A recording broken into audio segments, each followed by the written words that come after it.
Selamat pagi, salam sejahtera bagi kita semua. Jadi pada kesempatan kali ini, saya perwakilan dari kelompok 4 akan membuka presentasi dari PowerPoint yang telah kami buat dengan judul Perkembangan dan Dampak Mekanisasi Pertanian dari Masa ke Masa pada Tanaman Pangan. Sebelumnya, kami mengucapkan terima kasih banyak kepada Ibu Riswanti Sigalinging, STP MSc PhD, selaku dosen mata kuliah Mekanisasi Pertanian, sehingga kami mampu menyelesaikan tugas kami ini. Kemudian, pada kelompok 4 ini kami terdiri atas 2 anggota, yaitu Gilang Rizky Ramadan Huta Barat dengan NIM 160301193 dan saya sendiri Lutfah Hanum 1903011073. Baiklah, langsung saja kita masuk ke pembahasan materi mengenai perkembangan dan dampak mekanisasi pertanian dari masa ke masa pada tanaman pangan. Mekanisasi pertanian dasarnya bertujuan untuk meningkatkan efisiensi lahan dan tenaga kerja, meningkatkan luas lahan yang dapat ditanami, menghemat energi dan sumber daya seperti benih, pupuk, dan air, meningkatkan efektivitas, produktivitas, dan kualitas hasil pertanian, serta mengurangi beban kerja petani, menjaga kelestarian lingkungan dan produksi pertanian yang berkelanjutan, dan dapat juga meningkatkan pendapatan dan kesejahteraan para petani. Perkembangan mekanisasi pertanian Indonesia ditandai dengan pemanfaatan alat dan mesin pertanian peninggalan Belanda di Sekon. Alat dan mesin pertanian peninggalan Belanda ini kemudian dipindahkan ke Jawa dan digunakan sebagai pengenalan mekanisasi pertanian ke petani. Pada tahun 1950-an, mulai didirikan pool traktor di berbagai wilayah di Indonesia. Dengan bantuan pool traktor dan alat-alat ini, dilakukan pembukaan lahan di berbagai penggunaan traktor pada kegiatan pengolahan tanah. Kegiatan ini selain mengurangi pemakaian tenaga kerja, juga dapat meningkatkan produksi. Pengurangan pemakaian tenaga kerja harus disertai dengan peningkatan produktivitas tenaga kerja. Peningkatan tenaga kerja ditransfer dalam bentuk upah atau bagian mereka terima dengan memanfaatkan adanya kelebihan tenaga kerja. Alokasi pemanfaatan kelebihan tenaga kerja dapat dialihkan ke kegiatan usaha tani lainnya yang bermanfaat sehingga perkembangan dan dampak mekanisasi pertanian dari masa ke masa. Pada dekade 1950-an, kegiatan mekanisasi pertanian ditandai dengan pemanfaatan alat mesin pertanian peninggalan Belanda ke rice estate di Sekon, Pulau Timor, Nusa Tenggara Timur, dan rice estate Kumbe di Krui, Merauke, Papua. Pada tahun 1951 diresmikan bagian mekanisasi pertanian pada Departemen Pertanian di Jakarta dan dilakukan pengangkatan beberapa tenaga di bidang mekanisasi pertanian untuk dididik di luar. Selanjutnya, dekade 1960 sampai 1970. Peralatan mesin bantuan dari Eropa Timur dan traktor kecil dari Jepang diperkirakan didistribusikan sebanyak 10.000 unit dalam kaitannya dengan pengembangan mekanisasi pertanian di Indonesia. Kemudian dibuka juga pendidikan tinggi di bidang mekanisasi pertanian yang berdiri di Universitas Gadjah Mada Yogyakarta pada tahun 1965 dan jurusan mekanisasi pertanian di Institut Pertanian Bogor pada tahun 1964. Kemudian pada tahun 1966, peralatan mesin pertanian dari impor mulai masuk dan alat mesin pertanian seperti rice huller, rice polisher, dan rice milling mulai diproduksi. Traktor tangan Kobuta yang pertama kali masuk ke Indonesia adalah Kobuta KMB 9-12 PK. Kemudian dekade 1970 sampai 1980. Pada periode ini, mekanisasi pertanian lebih berkembang karena adanya masukan ilmu dan teknologi. Ini ditandai dengan adanya sejumlah studi teknik pertanian. Di antaranya adalah studi beban tahanan spesifik tanah, survei kebutuhan alat mesin pertanian di Indonesia, dan studi konsekuensi mekanisasi pertanian untuk petani kecil. Pada tahun 1974, peralatan mesin pertanian mulai dirintis oleh NF Haji Kala dengan mendatangkan traktor mini 12,5 HP merek Kubota. Kemudian PT Antara NCO juga memasarkan traktor mini 13 HP merek Sato dan PT Andipa memasarkan traktor mini 15 HP merek Sibaura. Pada tahun 1975, Dr. Sujatmiko MA menciptakan konsep sistem dan pola pengembangan mekanisasi selektif dan spesifik lokasi, di mana maksud dari selektif yaitu selektif terhadap pemilihan alat mesin pertanian tepat guna yang dikembangkan di suatu wilayah, dan spesifik lokasi yaitu pengembangan alat mesin pertanian harus disesuaikan dengan kondisi suatu wilayah atau daerah tersebut. Konsep pengembangan alat mesin pertanian secara selektif dan spesifik lokasi di Indonesia dapat diklasifikasikan menjadi 4 kategori. Yang pertama adalah wilayah maju.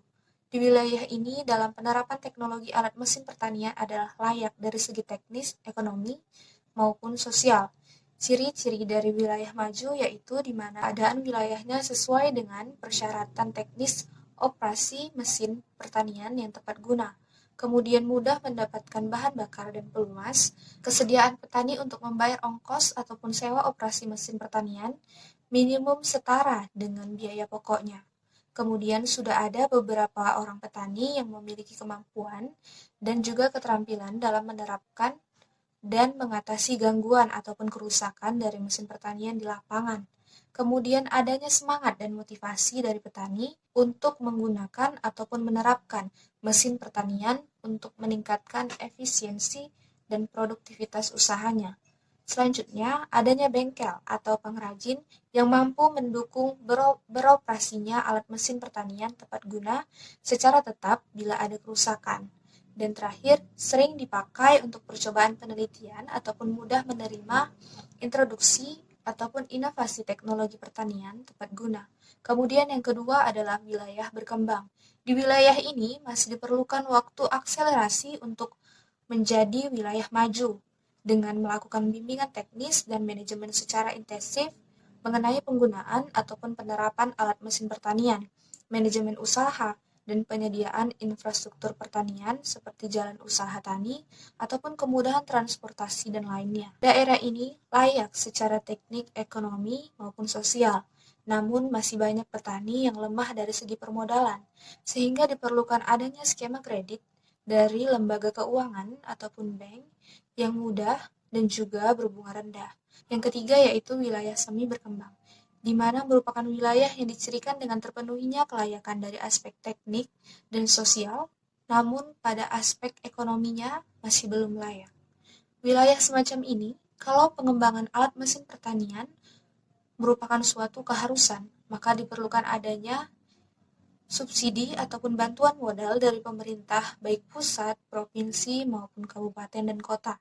Wilayah ini di samping memerlukan bimbingan teknis dan manajemen yang intensif, juga memerlukan dukungan infrastruktur, misalnya tingkat intensifikasi, kemudahan transportasi, dan lainnya. Kemudian yang keempat, yaitu wilayah yang terbatas. Merupakan wilayah ataupun daerah di mana tempat pengembangan mekanisasi pertanian sangat dibatasi karena terdapat kendala teknis, ekonomi, dan juga sosial yang tidak layak. Wilayah atau daerah ini disebut sebagai wilayah terbatas. Dalam pengembangan alat mesin pertanian juga diperlukan adanya pengembangan bengkel ataupun pabrik alat mesin pertanian atau unit pelaksanaan teknis atau UPT sebagai pendukung pengembangan alat mesin pertanian di daerah tersebut. Pengembangan peralatan mesin pertanian oleh perusahaan swasta pada dekade ini terlihat sangat nyata. Pada tahun 1976, berdiri PT Yamindo yang memproduksi beberapa mesin pertanian, seperti mesin pemecah kulit gabah, mesin pemutih beras, traktor tangan, dan juga traktor mini. Kemudian pada periode 1974 sampai 1975 dibuka Rice Estate oleh PT Patra Tani yang merupakan anak perusahaan dari Pertamina yang berlokasi di Palembang.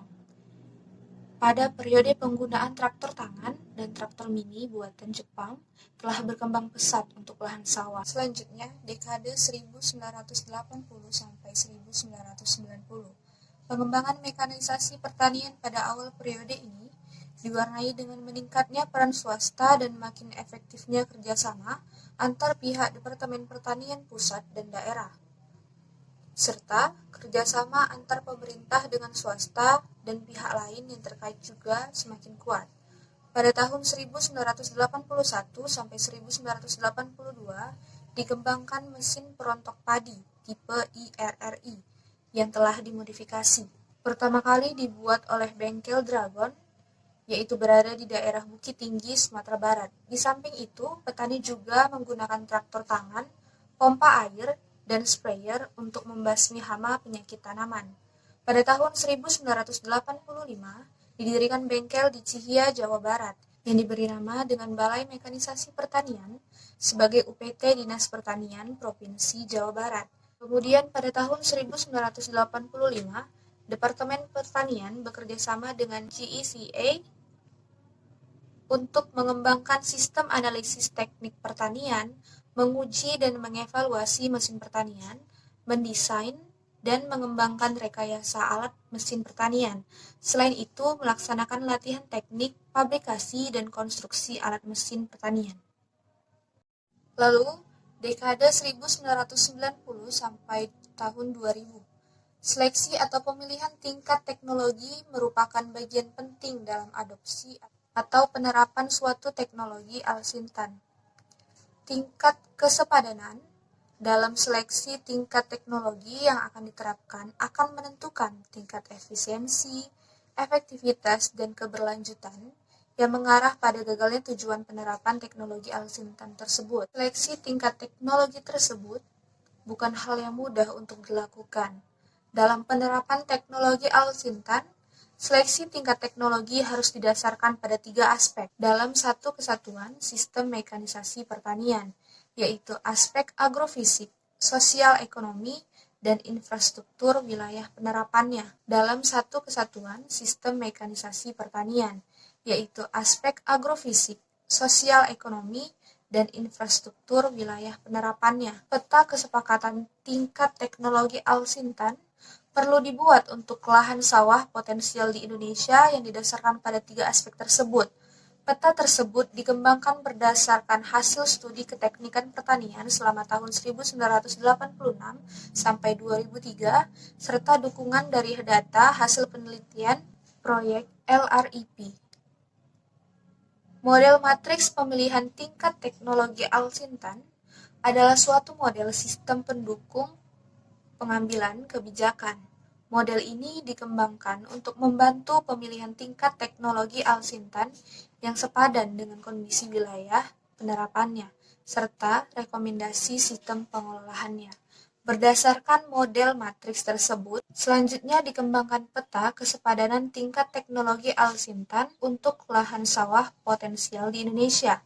Berdasarkan pertimbangan aspek sistem mekanisasi, peta tersebut dengan jelas memberikan arahan pemilihan tingkat teknologi alsintan yang akan diterapkan untuk lahan sawah potensial di Indonesia. Agar model matriks dan peta tersebut dapat lebih berguna dalam pengaplikasiannya, ada beberapa tindak lanjut yang diperlukan. Yang pertama, survei detail untuk validasi model dan peta. Kemudian yang kedua, studi lanjutan untuk pengembangan energi cost, analisis berbagai kelengkapan model dan peta tersebut. Dan yang ketiga, pemaparan model dan peta tersebut pada institusi terkait dan stakeholder alsintan di Indonesia untuk mendapatkan masukan guna penyempurnaannya.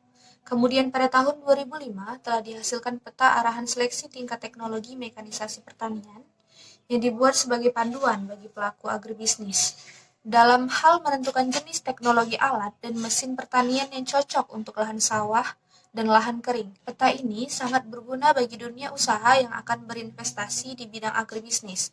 Pertama, sebagai dasar untuk merencanakan kebutuhan teknologi mekanisasi pertanian. Kemudian yang kedua, akan diperoleh informasi tepat jenis dan dayanya, layak secara ekonomis dan sesuai dengan agroekosistem lokasi setempat.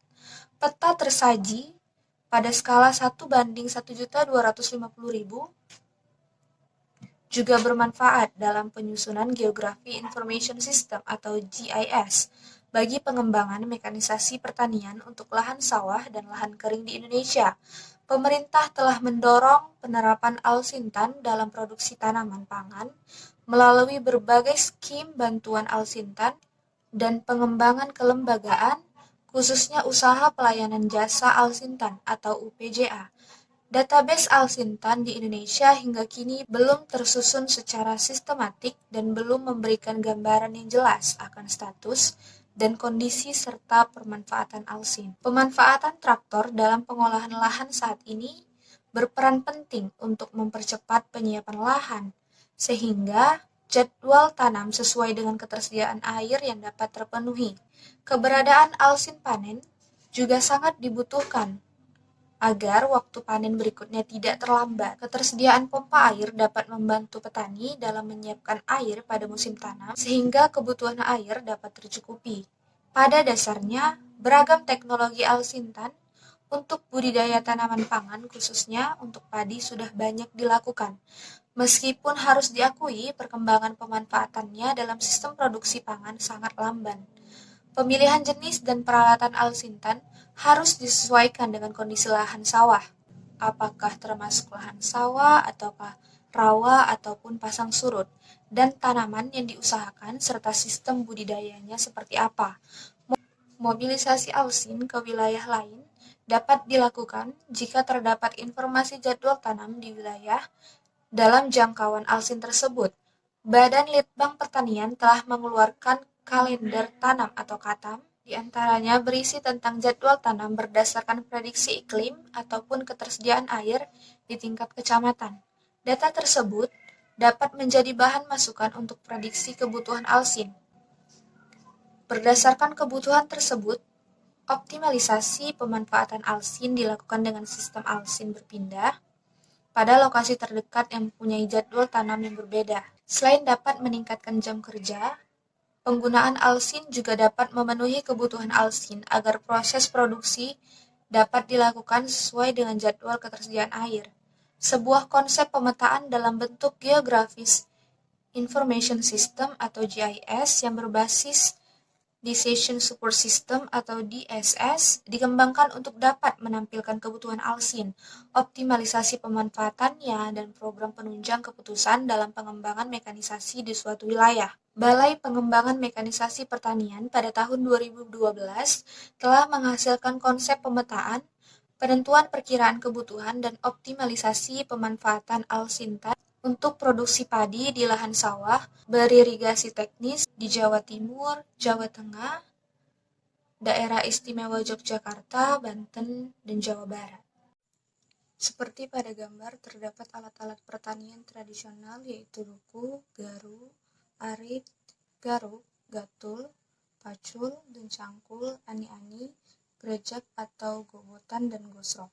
Kemudian untuk alat-alat pengolahan tanah modern yaitu terdapat bajak singkal, kultivator, garut sisir, kultivator, traktor, kemudian terdapat penanaman jagung dan alat penanaman padi. Kemudian untuk alat dan mesin pemanen padi yaitu terdapat reaper, stripper harvester, combine harvester ataupun mesin panen, dan power thresher ataupun mesin perontok.